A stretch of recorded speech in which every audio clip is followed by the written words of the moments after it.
Well, I'm getting my car back. I'm in a service bay right now, sadly. And you see the total. No, you don't. Where's the total at? Bam, $1,500. That sucks. I'll explain in a second.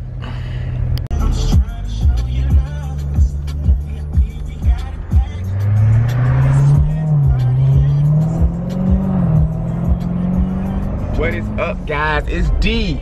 No Wheel Drive 229. Sun is killing the shot right now, but it's all good. Let me turn down the music before we get copyrighted.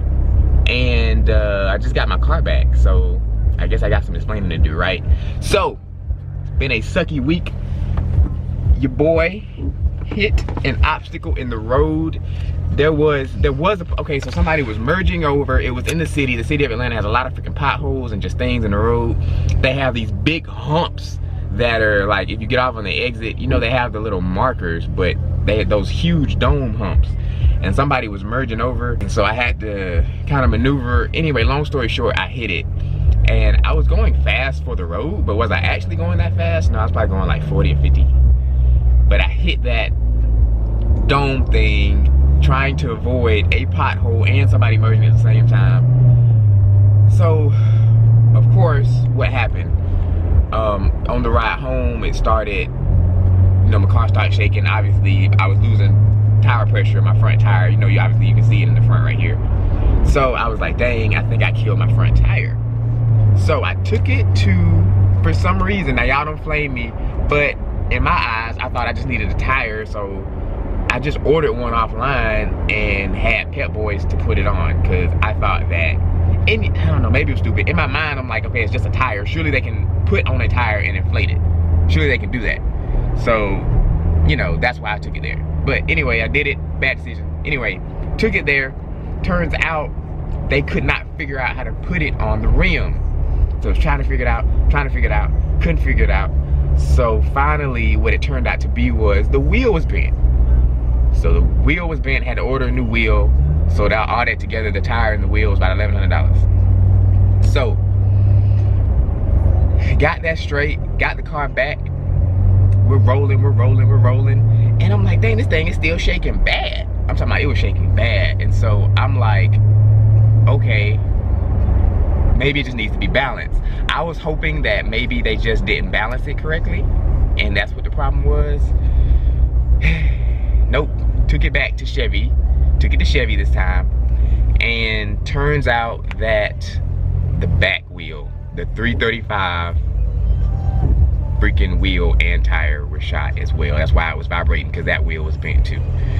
So long story short, hitting that thing in the road cost me about $2,500, because the back wheel was $1,400, wheel and tire, which it's a lot of money, whatever. I was gonna try to justify it saying that's not that much. For a wheel, you gotta understand, I mean, any car's wheels are high. I mean, the freaking Audi I had, the wheels were $800 on that too. So when you bend the wheel, it's just gonna be expensive. And I know you can bend them back, or, you know, take them to a shop that does repairs on wheels, but for a Z06, I didn't wanna do that. I, you know, didn't wanna take the cheap route at all. I just wanted to, you know, go ahead and have a new wheel that was, you know, fresh, new tire, because, you know, really with this car, I mean, you can't really cut any corners. With this type of power, with this type of performance, you can't cut any corners. And you know what type of games you're playing when you buy a car like this. When you buy a super high performance car, low to the ground, low profile tires, come with the territory, you know, it can just happen, you know what I'm saying? You know, I just feel fortunate that, you know, nothing worse happened. I'm still okay. You know, at the end of the day, you know, all this stuff really don't matter. It's just money. You know what I'm saying? A lot worse things are happening to a lot of people. But so I finally just got it back. It's riding smooth now. And let me just say that having your car ride smooth, especially for a car guy, boy, it's a blessing, because my nerves were bad with that doggone car shaking, bro. I'm like, oh my God, I need a balance.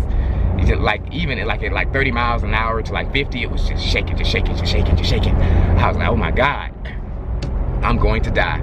So I had to take it in. I had to go and pay the money.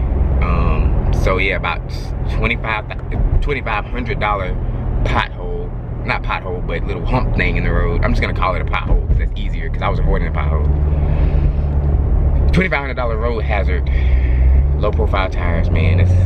That's the way it goes. But the thing to note here is that even after they got a brand new wheel and tire, Pep Boy still wasn't able to put the tire on. They still ended up having to take it to Chevy to get it put on. Obviously they didn't charge me for that, but the Michelin Pilot Super Sports are really hard to mount and balance for some reason, and literally they just couldn't do it. Like, they tried and they just couldn't do it, so they ended up having to just take the first one to Chevy. So the front wheel had to get taken to Chevy anyway, because Pep Boys couldn't figure out how to mount it. I don't know what it is about the Pilot Super Sports. I think it's the thread and the fact that run flats and super high performance and all that, but they couldn't do it. So anybody else with a Vette who has Super Sports, let me know if you've had that problem as well. But yeah, man, my advice, and definitely I learned it after the first wheel, the back wheel, I took it straight to Chevy, and it was a beautiful process. I got it back the next day. They went ahead and ordered the wheel. Everything's cool. So yeah, you know, shouts out to Chevy on that. But yeah, the whole Pep Boys fiasco, it took like 3 days for them to figure stuff out and take it to Chevy and do all kind of stuff. So learned my lesson. Even tires, you know, which of course, if anything else that went wrong, like mechanically, obviously I would take it to Chevy. It was under warranty, so y'all know that anyway. But yeah, in my head I thought, you know, surely these cats can put a tire on and inflate it. They could not. So that's crazy to me. Let me know if any of y'all have had an experience like this. Just a brief update.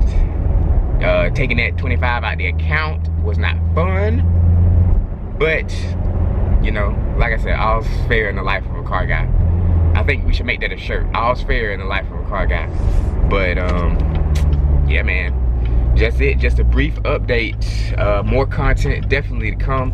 Welcome all the new subscribers. I want to say that first of all my tile guy people. Shout out to y'all. So yeah, we'll keep this thing rocking. More content to come. Like, share, and subscribe. It's D No Wheel Drive 229.